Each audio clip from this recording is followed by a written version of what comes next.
Boa noite. Muito feliz, e, como a Luciana falou, muito alegre de estar aqui hoje, podendo falar para vocês no contexto de uma grande parceria que nós temos. Eu, no caso, represento a USP, mas nós temos um time da pesada. O Fábio apresentou o Luiz Rode, que representa o Rio Grande do Sul, e temos ainda o Paulo Rossi, também da USP, e a Universidade Federal de São Paulo, com Jair Mari. Somos 3 universidades públicas colaborando com a Unimax, com a Unifage, num projeto comum que visa fazer uma diferença na vida das pessoas e usar Indaiatuba e Jaguariúna como um modelo, um protótipo para se implantar intervenções tecnológicas de ponta que, então, possam trazer bem-estar e prevenir doenças mentais na população. Esse projeto só poderia dar certo se tivesse uma interação grande com o poder público. E a Graziela estava aqui, representando o prefeito, Dr. Gaspar, e eu tenho que dar o meu testemunho que o empenho do poder público aqui de Indaiatuba em fazer com que esse projeto aconteça é irreparável. Eu sou muito grato e acho que, por isso, nós temos a chance de fazer algo que possa ser escalável e ser um exemplo para se transformar em política pública no país. Dentro desses projetos comuns que nós temos, nós também organizamos conferências como essa, e hoje chegou a minha vez de falar. Eu fiquei pensando um certo tempo, porque eu estava muito ansioso, no bom sentido, de estar aqui com vocês, que se eu podia escolher um tema que pudesse ter interesse de uma forma mais genérica entre os alunos da Unimax e da Unifage. Eu pensei em falar sobre neurociências, que, como vocês sabem, é o estudo do sistema nervoso, e é uma área que tem interface nas mais diversas áreas do conhecimento. Então, hoje nós temos aqui, todos os profissionais da saúde vão se enriquecer de conhecimentos na área de neurociências, mas também aqueles que trabalham com computação, matemática, neuroanatomia, neurofisiologia, biomedicina.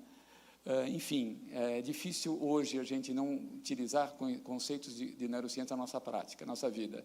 E outro tema relevante para a nossa vida, para a nossa prática, que a gente está pensando, são as emoções. Então, pretendo falar com vocês sobre isso.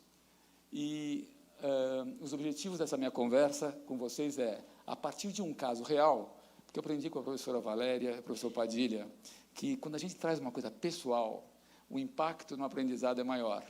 Então, eu quero falar, a partir de uma experiência pessoal, ilustrar um contínuo entre o normal e o patológico, descrever emoções do ponto de vista das neurociências e utilizar avanços do conhecimento nessa área como estratégias adaptativas e terapêuticas.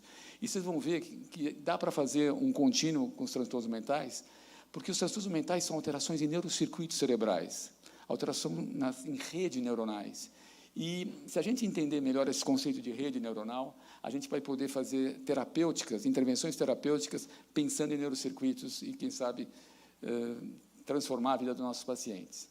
Então, o caso sou eu, tenho 64 anos, esse aqui é o meu timinho, aqui são, hoje eu estou com o meu filhão caçula, aqui o Gustavo, mas essa é minha filha Alice, aqui é minha filha Helena, essa aqui é minha nora Luciana, esse aqui é o meu filho André, esse aqui são os meus genros, a minha mulher e os meus netos. Tem um que escapou na foto, não deu para tirar. Então, eu me casei 2 vezes. No segundo casamento, então, eu tive o Gustavo com a Maria Lúcia. Eu, há um tempo atrás, fui no meu clínico geral e ele auscultou meu coração e detectou um sopro. Ele, com isso, levantou a hipótese de que alguma coisa estava acontecendo. Eu fiz um ecocardiograma e detectamos que eu tinha uma insuficiência mitral, que tinha sido decorrente de um prolapso mitral. Então, eu tinha algumas alterações nesse ecocardiograma, que eu vou comentar em seguida para vocês. Só para lembrar um pouco do que é o prolapso mitral, é um defeito valvar comum, afeta 3 a 7% da população, mais mulheres do que homens, mais comum entre 15 e 30 anos, e as complicações são mais observadas no sexo masculino. Daniela, preciso da tua ajuda aí. Põe um som para mim. Então, esse é um sopro que o meu cardiologista escutou. É um sopro sistólico tardio, precedido por um clique mesosistólico. ele equivale a um movimento súbito da válvula mitral. Então, esse aqui é o ventrículo esquerdo, aqui é o átrio esquerdo, ela volta, e esse refluxo de sangue para o átrio, porque ela não fecha normalmente, e a gente ouve, então, esse tipo de sopro. Baseado nisso, eu fui fazer um ecocardiograma, e eu já tinha muito mais do que um sopro, eu tinha muito mais do que um prolapso. Esse prolapso tinha evoluído para uma insuficiência mitral. E daí eu comecei a acompanhar. Cada 6 anos, cada 6 meses, eu ia no médico, sabendo como é que estava sendo a evolução do meu insuficiência mitral. Porque se eu não fizer nada, eu iria desenvolver uma insuficiência cardíaca progressiva e um dia morrer de insuficiência cardíaca. Então, hoje, a tecnologia permite que a gente troque essa válvula. E como é que a gente sabe que a gente tem que trocar essa válvula? A gente sabe na hora que a gente começa a ter cansaço, tonturas, hipotensões posturais. A gente sabe que alguma coisa no nosso coração que ele não está injetando, porque o sangue está voltando. Quando o ventrículo esquerdo bombeia o sangue tem que ir para a aorta, uma parte volta. E chega uma hora que ele não manda o sangue suficiente para a necessidade que a gente tem. Então, eu sabia, eu estava acompanhando, e eu estava preocupado a hora que eu ia ter sintoma para ter que operar. E também, vocês viram naquele slide anterior, que no meu ecocardiograma, eu estava com aumento do ventrículo esquerdo, do átrio esquerdo, e daí apareceu uma arritmia, uma fibrilação atrial, e essa fibrilação atrial já mostrava que está tendo alterações elétricas no meu átrio, e tudo isso começou a configurar que eu precisaria operar. Os meus cirurgiões falaram assim, olha, você gosta de fazer esporte, não é? Se você não operar logo, essa fibrilação vai virar crônica, você vai ter que tomar anticoagulante o resto da vida. Então, eu decidi operar antes de ter sintoma. Mas antes da indicação dessa cirurgia, eu comecei a me preocupar. Quando é que vai ser a hora? Eu estava vivendo uma incerteza, pensando, que horas que vai ser? Quando é que eu vou ter que operar? Operar o coração não é uma brincadeira. Abrir o peito, trocar uma válvula, teu coração fica parado 1h30. Do dia demora 7 horas. Era algo que me trazia uma certa preocupação. Mas a minha incerteza nesse momento é, quando é que vai ser? E um dia, eu estava dando uma aula como essa, de repente tinha uma tontura na minha aula, uma hipotensão postural, eu consegui ficar de pé, continuei a aula, mas naquele momento eu já comecei a pensar, será que esse é o primeiro sintoma?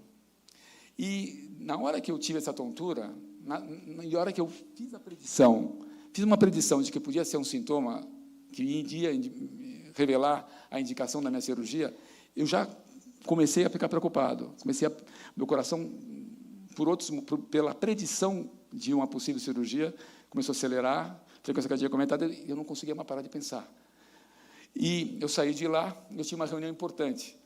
O doutor Carlos Mansur, que está aqui, não vai saber, mas naquele dia eu ia encontrar com ele e com o reitor.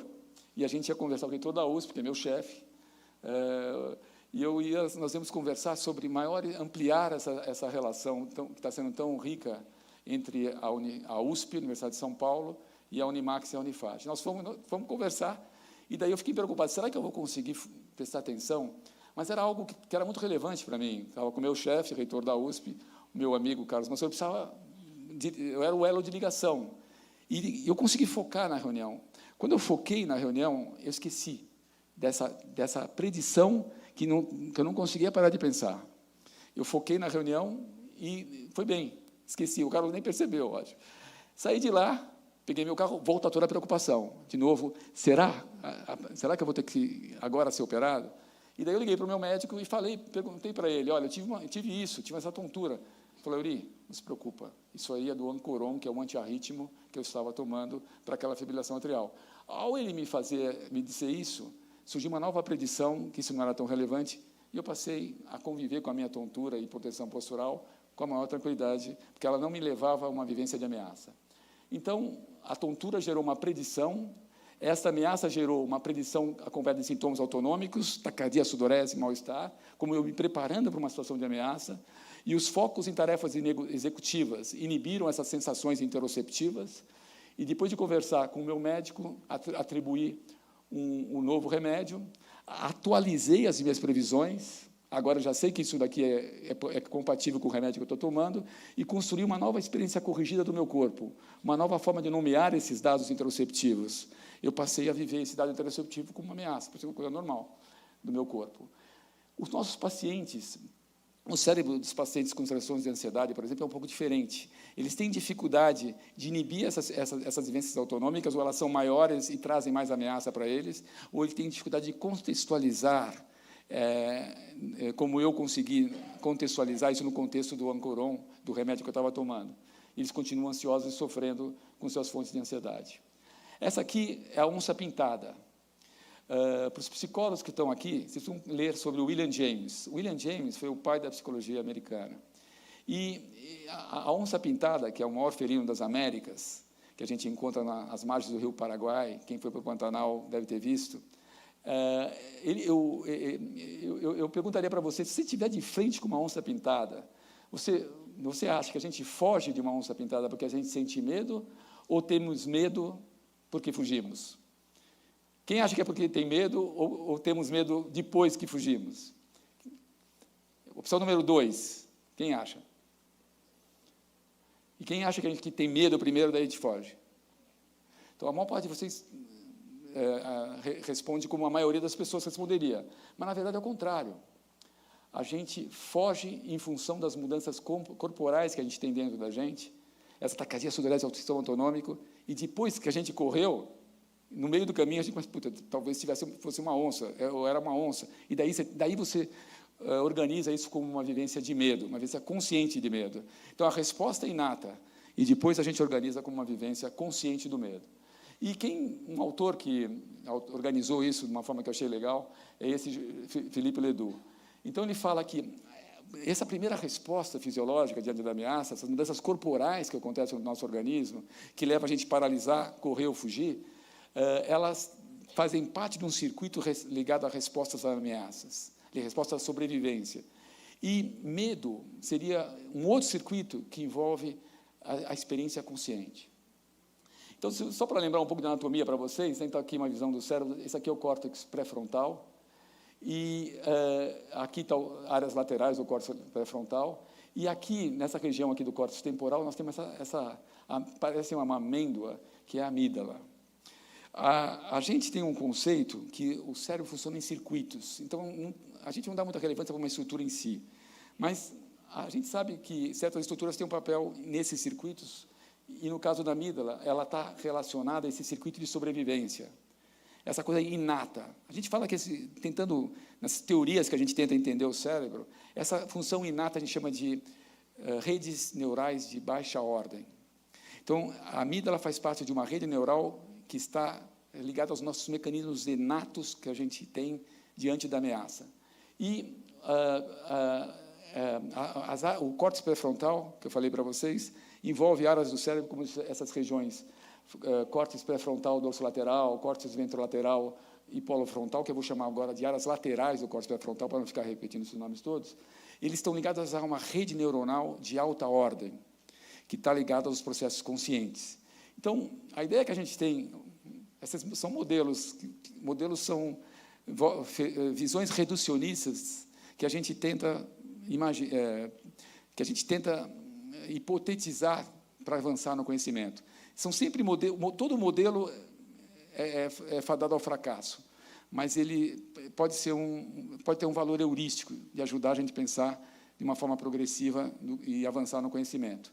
Então, a experiência consciente, ela resulta da re-representação de estados não conscientes de ordem inferior pela rede de ordem superior. Então, a gente re-representa a informação que a gente capta dessas redes não conscientes, como essa rede da ameaça. Para você tentar entender um pouco melhor, quando a gente faz estudo de ressonância magnética e apresenta um filme com imagens subliminares nesse filme, que você não consegue relatar conscientemente, mas que você vê, por exemplo, colocar uma Coca-Cola num filme de uma forma intermitente, que você não consegue ver a Coca-Cola, você não consegue reportar que viu a Coca-Cola, mas você acaba de ver o filme, você vai tomar uma Coca-Cola. Então, você teve uma experiência, você viu de alguma forma. E quando você tem esse tipo de estímulo de natureza subliminar, você reconhece nessa área visual primária, que é a área primária da visão, mas você não reconhece nessas regiões que têm a ver com a consciência.